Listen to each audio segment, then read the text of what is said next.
नमस्कार साथियों। आज का हमारा टॉपिक है कीमत प्रभाव को प्रतिस्थापन प्रभाव और आय प्रभाव में विभक्त करना। किस प्रकार कीमत प्रभाव को प्रतिस्थापन प्रभाव और आय प्रभाव में विभक्त किया जाता है। सबसे पहले हम अध्ययन करेंगे कीमत प्रभाव, प्रतिस्थापन प्रभाव और आय प्रभाव के बारे में। हम सभी जानते हैं कि मांग के नियम के अनुसार जब किसी वस्तु की कीमत में कमी होती है तो अन्य बातों के समान रहने पर उस वस्तु की मांग मात्रा में वृद्धि होती है। ऐसा क्यों होता है? ऐसा इसलिए होता है कि इसके पीछे दो प्रभाव होते हैं। नंबर एक, प्रतिस्थापन प्रभाव। नंबर दो, आय प्रभाव। जब किसी वस्तु की कीमत में कमी होती है तो उपभोक्ता यह महसूस करता है कि वह तुलनात्मक रूप से सस्ती है और वह उस वस्तु को अन्य वस्तु के स्थान पर प्रतिस्थापित करता है। इसे प्रतिस्थापन प्रभाव कहते हैं। इसी प्रकार जब किसी वस्तु की कीमत में कमी होती है तो उपभोक्ता की वास्तविक आय में वृद्धि होती है, अतः वह उस वस्तु की मांग मात्रा में वृद्धि करता है। इसे आय प्रभाव कहते हैं। सर्वप्रथम स्लट्सकी ने कीमत प्रभाव को प्रतिस्थापन प्रभाव व आय प्रभाव में विभक्त किया, जिसे स्लट्सकी समीकरण कहते हैं। बाद में यही कार्य हिक्स ने अन्य विधि द्वारा किया। अब हम अध्ययन करेंगे कीमत प्रभाव का प्रतिस्थापन प्रभाव व आय प्रभाव में विभाजन, हिक्स का दृष्टिकोण।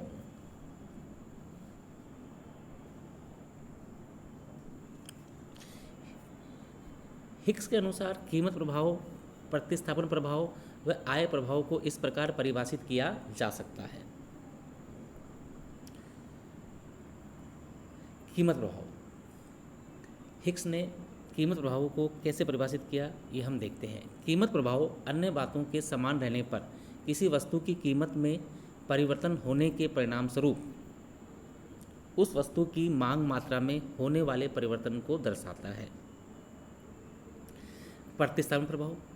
किसी वस्तु की कीमत में परिवर्तन होने पर यदि उपभोक्ता की आय को इस प्रकार क्षतिपूरित कर दिया जाए, कर लगाकर या अनुदान देकर, कि वह पुराने उदासीनता वक्र पर विचरण करने के लिए बाध्य हो जाए, तो ऐसी स्थिति में उस वस्तु की मांग मात्रा में होने वाला परिवर्तन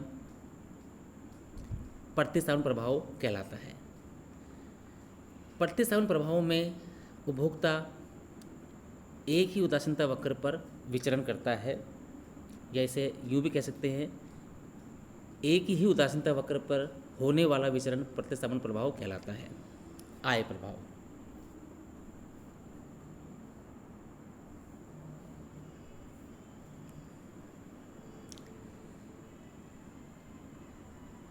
किसी वस्तु की कीमत में परिवर्तन होने पर उपभोक्ता की वास्तविक आय में होने वाले परिवर्तन के परिणाम स्वरूप उस वस्तु की मांग मात्रा में जो परिवर्तन होता है उसे आय प्रभाव कहते हैं, यदि अन्य बातें समान रहे।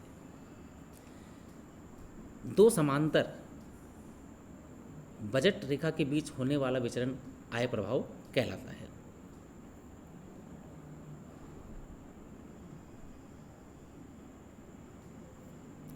अब हम बात करेंगे सामान्य वस्तु की स्थिति में। सामान्य वस्तु की स्थिति में कीमत प्रभाव, प्रतिस्थापन प्रभाव व आय प्रभाव। हम निम्न चित्र का उपयोग करते हुए सामान्य वस्तु के लिए कीमत प्रभाव, प्रतिस्थापन प्रभाव व आय प्रभाव का विश्लेषण कर सकते हैं।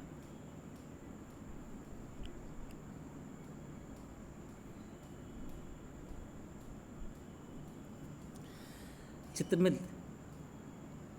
क्षैतिज अक्ष पे हमने लिया है एक्स वस्तु और लंबवत अक्ष पे लिया है हमने वाई वस्तु। प्रारंभिक बजट रेखा ए बी उदासीन वक्र एक को ए बिंदु पर स्पर्श करती है। ये हमारी प्रारंभिक बजट रेखा ए बी और ई बिंदु पर स्पर्श करती है। यहाँ एक्स वस्तु की मांग मात्रा ओके है।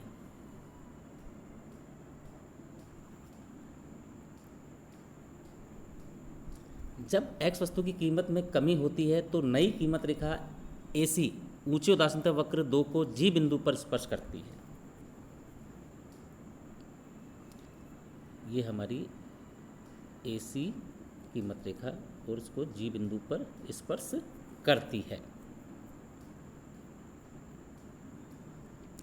यहाँ एक्स वस्तु की मांग मात्रा बढ़कर OM हो जाती है, अतः KM कीमत प्रभाव है। KM कीमत प्रभाव है। अब प्रतिस्थापन प्रभाव ज्ञात करने के लिए हिक्स का मानना है कि उपभोक्ता की आय को कर लगाकर इस प्रकार क्षतिपूरित कर देना चाहिए कि उपभोक्ता प्रारंभिक उदासीनता वक्र 1 पर विचरण करने को बाध्य हो जाए। इसे हिक्स आय में क्षतिपूरक परिवर्तन कहते हैं। चित्र में क्षतिपूरित कीमत रेखा A' C' जो कि AC के समांतर खींची गई है, प्रारंभिक उदासीनता वक्र 1 को F बिंदु पर स्पर्श करती है। ये हमारी A' और C' कीमत रेखा और यह है F बिंदु पर स्पर्श करती है।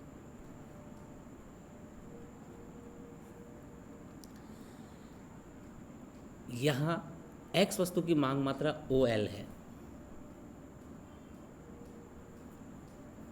यहाँ एक ही उदासीनता वक्र पर EF विचरण होने पर x की मांग मात्रा में KL वृद्धि होती है, जिसे प्रतिस्थापन प्रभाव कहते हैं। KL ये प्रतिस्थापन प्रभाव है। हिक्स का मानना है कि यदि कर के रूप में उपभोक्ता से ली गई आय उसे वापस दे दी जाए तो A' C' कीमत रेखा ऊपर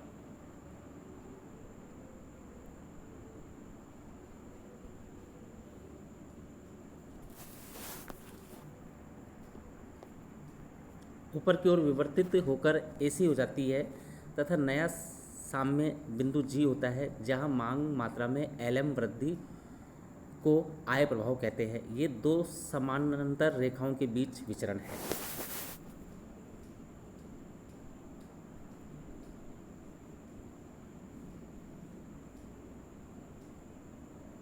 ये देखिए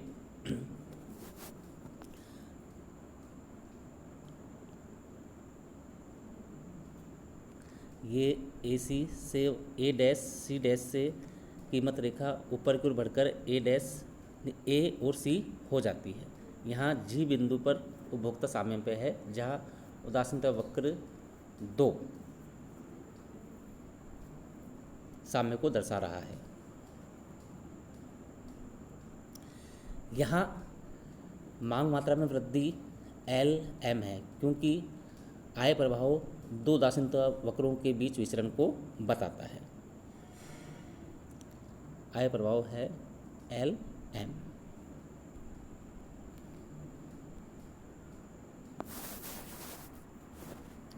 सामान्य वस्तु के लिए कीमत में परिवर्तन का प्रतिस्थापन प्रभाव ऋणात्मक होता है, जिसका यह तात्पर्य है कि जब किसी वस्तु की कीमत घटती है तो प्रतिस्थापन प्रभाव के कारण उसकी मांग मात्रा बढ़ती है।